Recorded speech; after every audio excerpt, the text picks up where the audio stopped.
My name is Justin Manley, and I'm a specialist in the United States Army. I'm a striker mechanic. I've done one combat tour in Iraq in OIF 0910, and we were in Baghdad for that tour. I was a 50 cal gunner for the battalion sergeant major. We got attacked or ambushed by two personnel with grenades, and they both hit our truck and wounded everybody in our truck. Had a lot of suppressed anger, mostly myself and towards the people who had attacked us. Guilt. You know, everybody got wounded. I was responsible for my team as a gunner, and I could have prevented it, you know, us getting hit. I thought about it all the time, every day. It just replay. It didn't matter what time of the day it was. It was during the day, at night, when I slept. I saw it, nightmares constantly. It got to the point where I was almost afraid to fall asleep. Alcohol. A lot of alcohol. Didn't work. After a while you get used to alcohol and you end up drinking more. And then you go broke, you know. We were on training doing EIB or WTB for us non-combat arms personnel. And I ran into my buddy Mike Padilla, and he just asked me how I was, and just told him I couldn't wait to get off of this so I can go drinking and just get wasted and whatnot. And he's like, you know, we got this event going on for the weekend. It's a bunch of us who've been to combat and everything like that, and we just get together and have fun. And he's like, if you're interested, I can, you know, we can go. I'll come by and pick you up. So that's how I first got started in the group. I was mad because my buddy Mike had left that part out of it. I was mad for a little while. But I think that first night I was mad, but after that I was more open to hear what had to be said. I think it had a huge impact after that weekend, because after that I started going to church. I try to go to church every Sunday now after that, and I've been reading my Bible every night, and so I'm not alone. I'm not the only person who's going through it, and there's also other people who have been and seen worse than what I have, and I've done worse things than just trying to drink themselves stupid. And they got through it by working through, you know, through God. So if they can do it, then I can't see why can't I do it too? I grew up a Christmas and Easter Catholic, and that's pretty much all of my religion background. I had just gotten out of the hospital, and that was a really difficult time because it was right around the anniversary time of when we got hit, and it was kind of a struggle.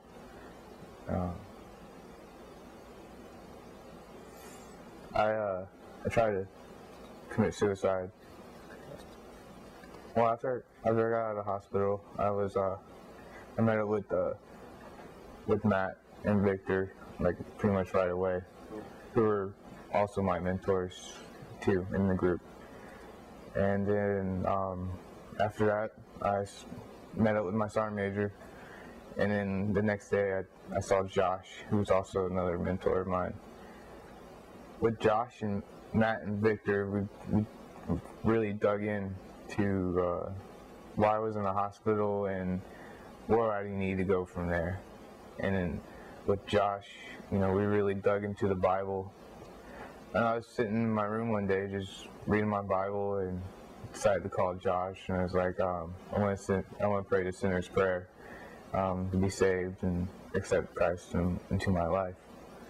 And ever since then, it seems like a weight off my shoulders, pretty much. Like I've been set free, almost.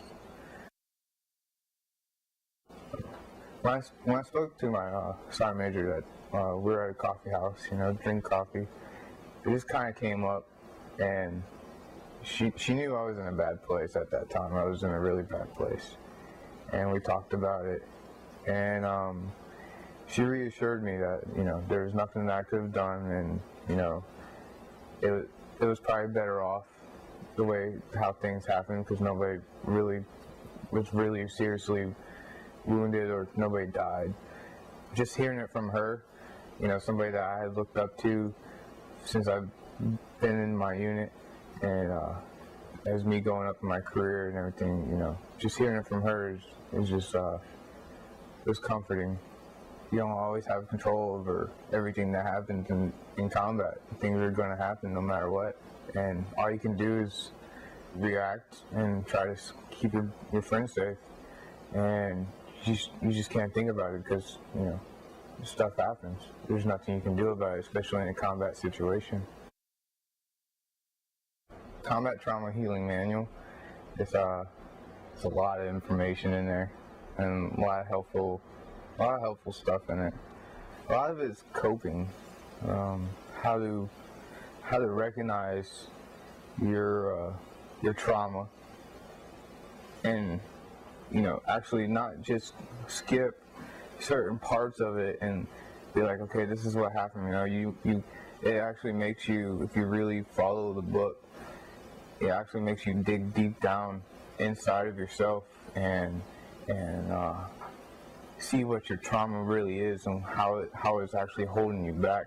And it doesn't just leave you there with, oh, here's my trauma, and doesn't just leave it laying on the table. It actually goes to the next chapters and tell you how to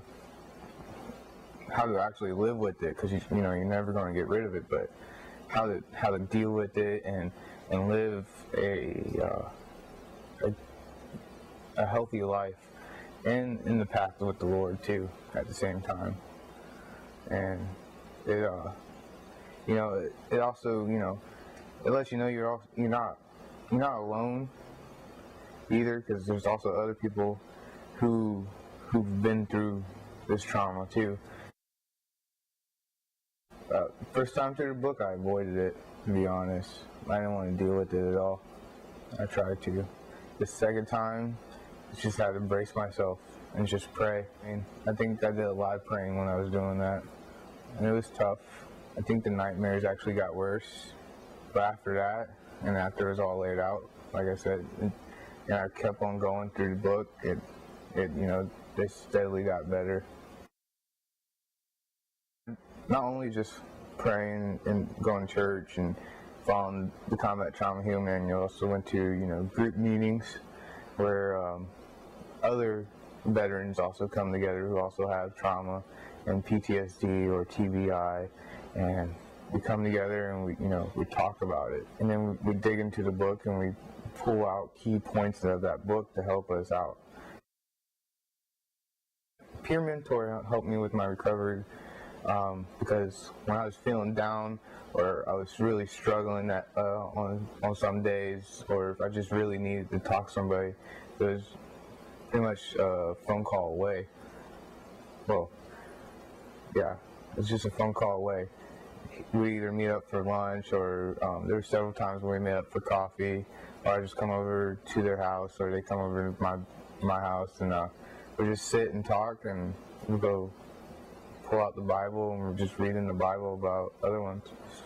When I had a huge trigger, I came to Josh's house, and he just opened up the Bible, and we went through Job together, and that was really that really helped me out a lot too.